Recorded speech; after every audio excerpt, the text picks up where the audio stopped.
nggak ini? Assalamualaikum warahmatullahi wabarakatuh. Selamat pagi sahabat Rame, salam sehat. Kembali lagi di Podcast Sabar, podcast kesehatan sahabat Rame. Bersama saya Mustika Damayanti. Nah, hari ini saya menggandeng narasumber yang sangat informatif dan sangat inspiratif.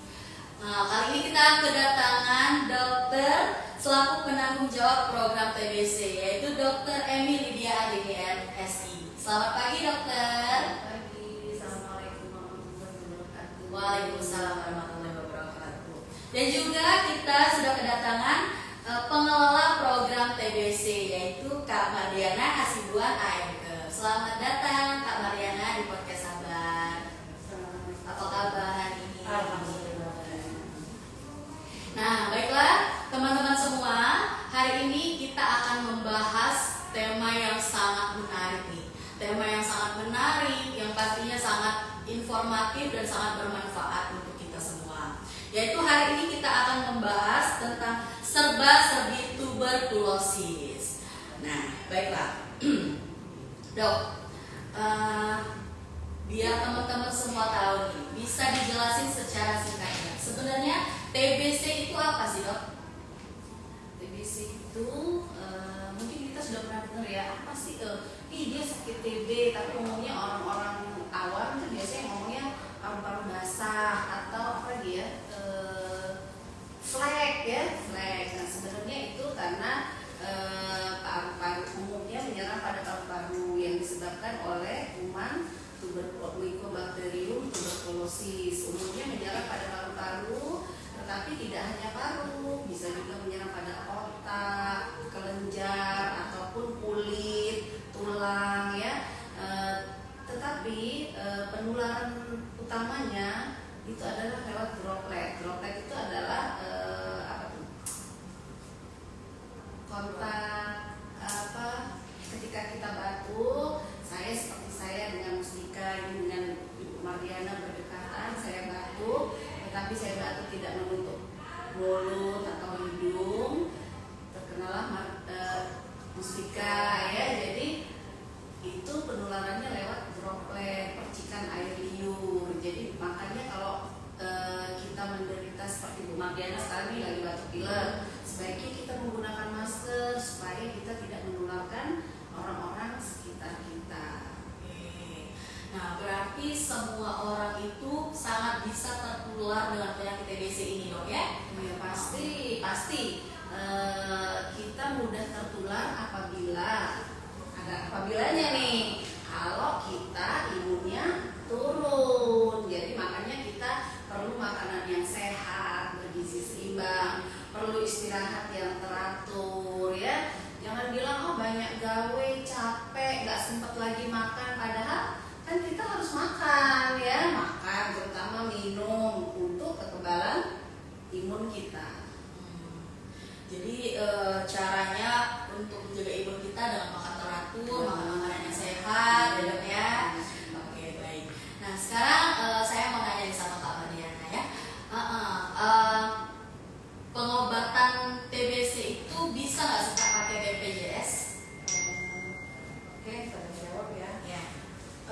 Pengobatan TB itu sebenarnya tidak perlu pakai BPJS karena obat-obatan itu memang gratis, sudah disubsidi dari pemerintah.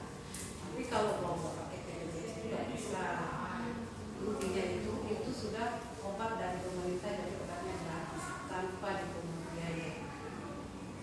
Nah, saya juga mau nanya nih, misalkan ada penderita TBC dari luar kota, misalkan dari Jakarta ya, nah terus dia itu rutin minum obat, kasih obat kan, terus dia berkunjung nih ke Palembang misalkan 2 bulan, nah itu untuk kelanjutan pengobatannya itu gimana Kak? Untuk pasien-pasien yang dari luar kota yang berkunjung sudah mulai pengobatan di luar kota, berkunjung ke daerah kita, boleh kita bantu obatnya untuk berapa hari dia di tempat kita. Tapi kalau memang jangkanya lama, sebaiknya dilaporkan dengan paskes tempat yang mengambil obat pertama, dia dipindahkan pengobatannya ke paskes kita. Kita cuma bantu untuk berapa yang apa? pasien itu pergi ke Nah, Palembang, lalu lapor di sana kan dulu. lapor dulu lah pas ke tempat dia ngambil obat itu. Oh, mau keluar kota nih, berapa hari kira-kira? Jadi bawakan obatnya sampai dia pulang kembali ke sana. Atau kalau memang dia benar-benar mau pindah ke tempat kita, nah, ke tempat pertama dia ngambil obat, dia pindahkan pengobatannya ke kita. Sehingga pengobatannya tidak Betul. terputus. Oke, berarti untuk penderita TBC ini sepenting itu minum obat ya dok ya. Nah, apa sih dok akibatnya kalau pasien TBC itu tidak minum obat secara teratur dok? Nah, itu ya. Yang banyak sekali terjadi, kenapa kita dari dulu, sebenarnya TB ini bukan sekarang aja ya yang tren. TB ini sudah dari zaman mungkin saya belum sekolah, udah ada, belum lahir kita juga sudah ada ya. Jadi TB ini memutus mata rantai ini sangat sulit karena apa? Satu, pasien bosan minum obat ya, putus asa sehingga baru 2 bulan pengobatan adalah.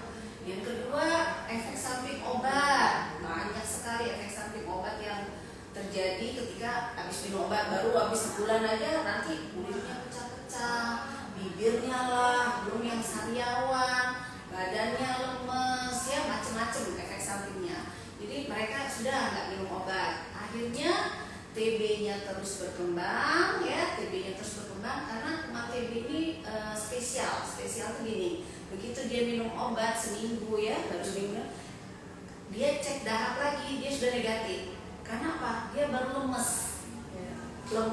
dia tidur. Nah, ketika imun kita naik, turun, dia bangkit. Nah, jadi TB-nya masih, kita belum sampai mematikan, proses mematikan, tapi baru melemahkan.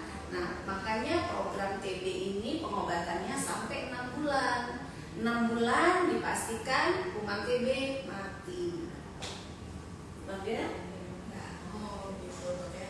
Nah kalau pasien ini udah minum obat 6 bulan lengkap dok ya, di kemudian hari nih dok, apakah masih bisa kuman TBC itu balik lagi dok? Oh, kemungkinannya pasti itu tadi karena imunnya turun ya. Imunnya turun itu kalau di foto ronsen biasanya klasifikasi ya, dia meninggalkan bekas jejak ya, tapi kumannya sudah mati. Nah, ketika kita imunnya turun, kita kontak dengan yang TB sangat cepat, atau kontak dengan orang yang batuk serumah itu cepat sekali. Tuh, makanya perlu kita ketika saya batuk seperti Bu Mardiana nih sekarang lagi batuk, pakai masker. Ya, pakai masker. Karena bukan hanya TB, mungkin flu kan virus, cepat sekali. Kita seruangan itu cepat. Nah jadi misalkan kita serumah sama pasien TB ini dok, kita tuh wajib nggak dok minum obat juga? Nah ini yang sekarang pemerintah mulai galakkan ya. Jadi itu namanya bisa terjadi infeksi laten tuberkulosis ya. Pada penderita kadang-kadang rata-rata penderita TB itu serumah isinya 6 ya. Dengan 2 ayah, ibu, ada nenek, ada anak, ada ponakan ya, biasanya isi rumahnya banyak. Nah, satu yang menderita TB, apakah ayahnya, apakah ibunya, tiap hari kontak di situ. Walaupun nih ibunya tidak bergejala tapi dia kontak ya, ibunya tidak bergejala, nggak ada batuk dok, nggak ada sesak napas, nggak ada keringat malam, nggak ada berat badan turun. Nah, tetapi kita anjurkan untuk minum obat karena kuman Mycobacterium TBC-nya itu akan mengeliminasi dari tubuh ya. Jadi dia mengendalikan TB tapi tidak menimbulkan gejala. Itu namanya TB laten ya. Nah, nanti ketika kita imunnya turun, muncullah gejala klinis yang batuk ya, yang apalagi itu keluar keringat malam. Nah, makanya harus sebelum dia bangkit itu coba kita kasih obat. Obat itu untuk pertahanan tubuh ya. Jadi jangan sampai menjadi TB. Oke. Nah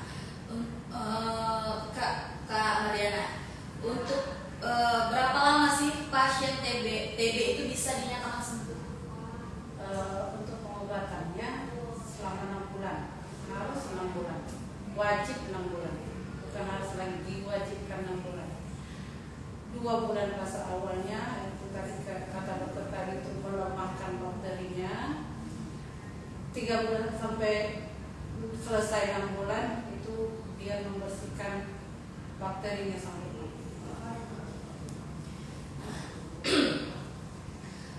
apakah anak-anak tuh bisa tertular sama TBC dok? Sangat bisa ya, banyak sekarang TB anak. Itu yang kalau kita ibu bekerja biasanya anaknya diasuh oleh pengasuh. Sebaiknya ibu-ibu yang di rumah ya, periksakan dulu si pengasuh apakah dia menderita TB, karena bila dia menderita TB akan menularkan pada anaknya, karena anak-anak ini kan masanya masa pertumbuhan, imunnya masih rendah, mudah batuk pilek ya, mudah sakit, apalagi usia sekolah ya, itu sangat rentan. Jadi saya sarankan menghimbau ya, apalagi ibu bekerja seperti kita nih, kalau cari pengasuh periksakan dulu apakah pengasuhnya bersih dari TB, karena banyak sekali teman-teman saya tuh yang pakai pengasuh ternyata anaknya flek dok, flek itu ya TB. Oke, nah dok, orang-orang seperti apa nih dok yang paling rentan untuk terkena TBC? Orang yang paling rentan satu tadi anak-anak ya, anak-anak, balita, sudah itu orang tua, yang kontak erat, yang paling utama nih apa? Diabetes, HIV, satu lagi dong, perokok berat ya. Perokok berat itu sekarang menjadi incaran pengelola program TB, karena akan kita lakukan tuberkulin ya, tuberkulin test. Nanti mungkin ini program yang akan datang, kontak erat, sudah itu perokok, DM dan HIV itu akan menjadi sasaran pemeriksaan tuberkulin test ya. Nah, jadi kita sebaiknya menghindari ya. Oke, nah tadi kan untuk kriteria-kriterianya dok ya. Nah, terus kalau misalkan nih teman-teman di rumah, kapan sih harus saya nih periksa ke dokter atau periksa ke puskesmas? Pada saat kapan itu dok? Biar penyakit TBC ini biar bisa cepat terdeteksi. Oke, terima kasih, ini jawab pertanyaan bagus sekali. Jadi sekarang makanya kita juga sudah memilah ya, kalau infeksi saluran pernapasan atas, batuk, pilek ya, itu sudah mulai kita pilah. Karena kenapa? Harus jadi ke satu ya. Polikliniknya pun begitu pelayanannya. Karena apa? Dia akan menginfeksi orang-orang yang tidak infeksi ya. Jadi gejala dengan batuk 3 hari ya, 2 minggu. Dulu 2 minggu, sekarang 5 hari pun ya, cepatlah periksa dahak. Untuk apa? Untuk menyingkirkan apakah dia sudah TB atau belum ya. Jadi sebaiknya kalau ada nih saudara kita, tetangga, teman kantor batuk sudah 5 hari, kalau malam suka keringat dingin ya, wah kok panas terus nih, hujan tapi panas. 3 lagi, berat badannya turun sebulan dari 50 kok jadi 49, kok jadi 48. Cepat periksa, ayo kita ke puskesmas. Gratis, jangan takut ya, gratis, tidak bayar. Kita akan periksa dahak, kita boleh tes mantuk bagi anak-anak, boleh bagi. Kalau teman kantor kita batuk juga nih Bu Mar, kalau sudah 5 hari, ayo kita periksa, jangan takut ya. Orang pada takutnya nanti aku ketahuan TB. Lebih baik satu yang kena TB daripada menularkan yang lain. Karena kita akan menuju Indonesia Emas 2045, 30. Ya, jadi kita akan menuju Indonesia Emas. Kita harus dukung program pemerintah. Dan TB ini luar biasa loh.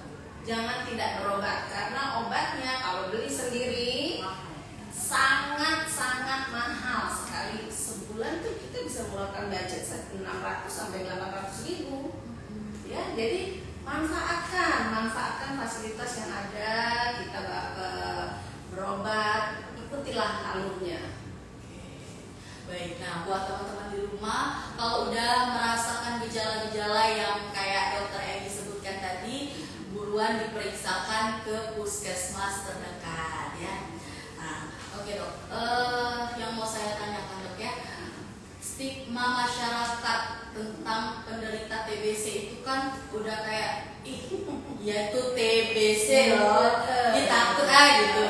Nah, gimana dok caranya untuk kita ini sebagai orang kesehatan lah ya, untuk mengedukasi orang-orang atau tetangga atau teman yang punya teman TBC itu, apakah memang harus dijauhi atau gimana dok?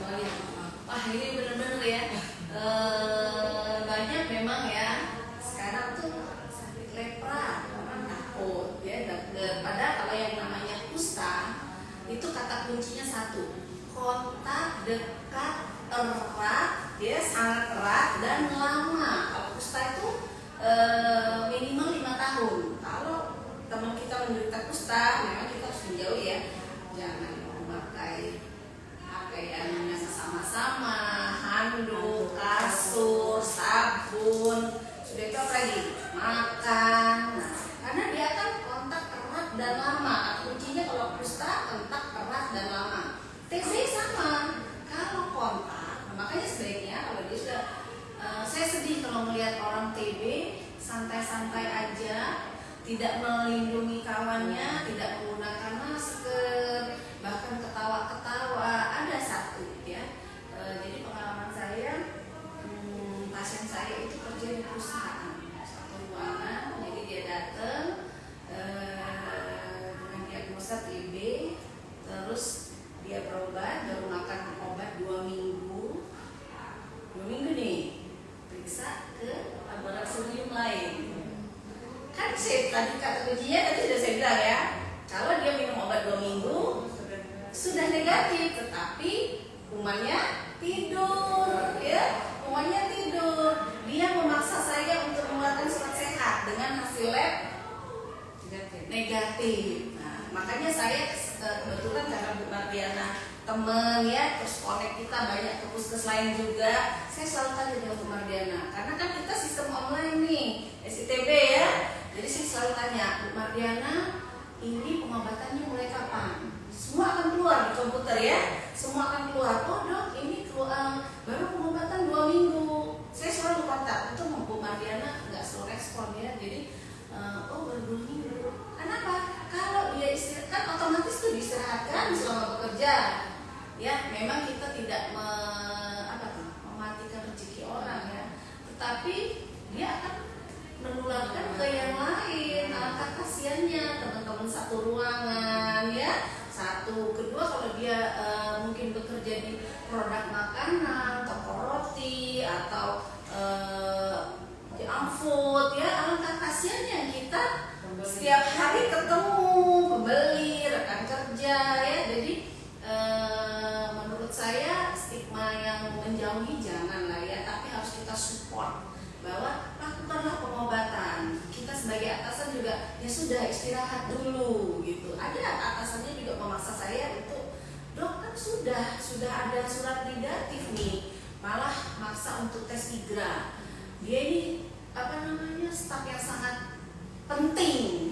Saya bilang ini bukan masalah saya sih bukan masalah penting atau enggaknya, keselamatan yang lain ya, karena akan menular. Yang tadi kata kuncinya menjadi TB laten, infeksi TB laten tidak menimbulkan gejala, tetapi ada kuman di tubuh kita, ada kuman TB itu. Oke ya. Nah, Kak Mardiana, untuk sampai saat ini ya, pasien TBC di wilayah kerja Puskesmas Sukarami itu sudah sebanyak apa, Kak?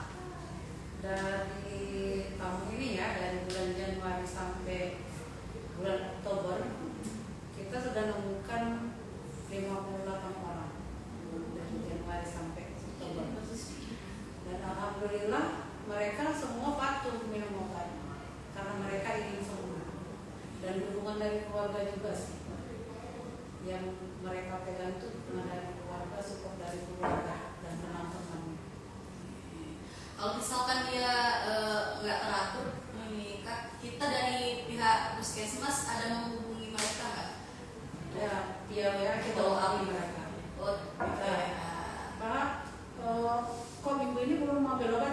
bulan ini belum ambil obat. Kapan nih ambil obatnya? Kita pasti hubungi mereka ya. Oke, ya.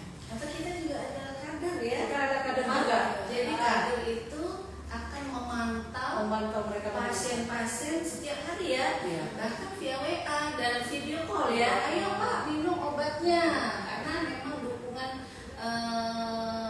pemantau minum obat PMO. Kalau dulu PMO ya. Nah kita punya kader loh. Sekarang ini punya kader. Jadi kader akan memantau dan mengingatkan. Jadi kerjasama dengan pengelola program.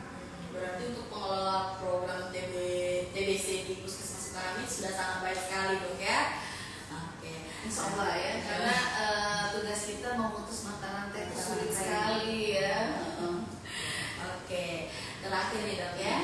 Apa sih yang mau dokter sampaikan nih sama teman-teman yang ada di rumah untuk yang sudah penderita TBC atau untuk juga teman-teman yang agak terhindar nih sama TBC? Jadi kalau untuk yang sudah menderita TBC, sudah terdeteksi, jangan takut ya, jangan rendah hati, jangan kecil hati, berobat, tetap semangat supaya kita mau sembuh ya. Hidup kan harus berjalan ya, jangan putus asa karena banyak teman-teman tuh yang putus asa, aku nggak sembuh, kenapa? Tetap semangat. Tapi dalam minum obat pun asupan gizi kita juga harus ditingkatkan ya, makanan yang bergizi, sehat itu tidak tanpa pengawet. Jangan lagi minum minuman kaleng, minuman berpengawet, makanlah yang natural ya.